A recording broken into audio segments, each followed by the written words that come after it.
Hey, I'm Doug Parker with Cruise Radio. We're here at Royal Caribbean's private island in Labadee, Haiti, about to do the Caribbean's longest zip line, Dragon's Flight.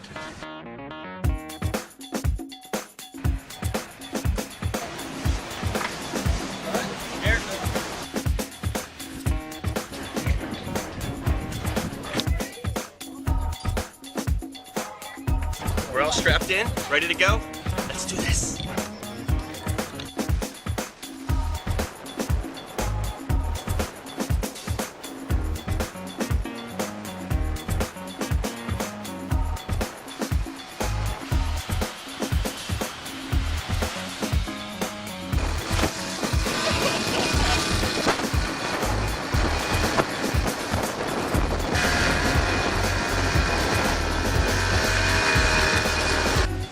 We made it on the zip line over 2,000 feet, 500 feet above sea level.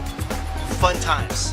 It was awesome. Oh my God, it was so much fun. Would you do it again? Absolutely, yes.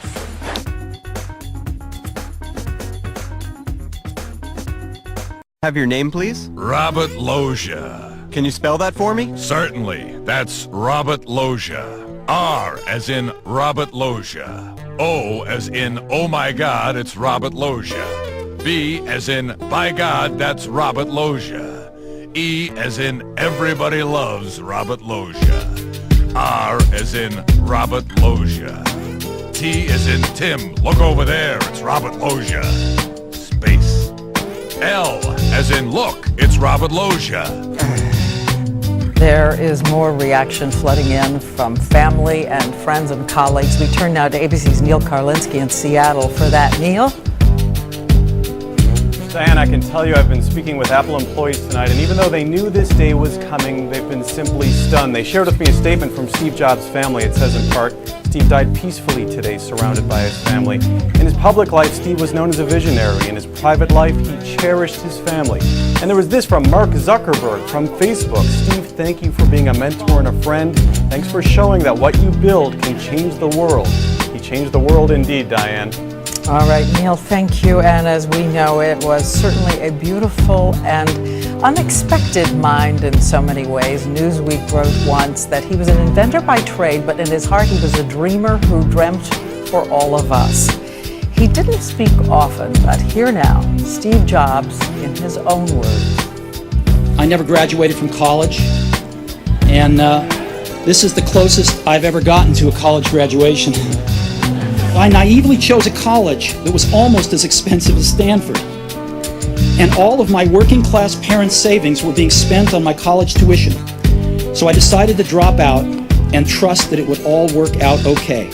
When I was 17, I read a quote that went something like, "If you live each day as if it was your last, someday you'll most certainly be right."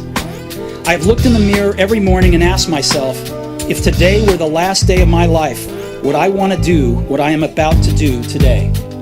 And whenever the answer has been no for too many days in a row, I know I need to change something. Remembering that you are going to die is the best way I know to avoid the trap of thinking you have something to lose. You are already naked. There is no reason not to follow your heart. A few years ago, you gave a commemoration speech at Stanford to the graduating class. Now, a few years later, a couple years wiser, would you add anything else to that speech that you gave a couple years ago? Probably I would just turn up the volume on it, because the last few years have reminded me that life is fragile. And Steve Jobs, who saw way beyond the horizon, has died, and some of the fire in the universe has dimmed. He was 56.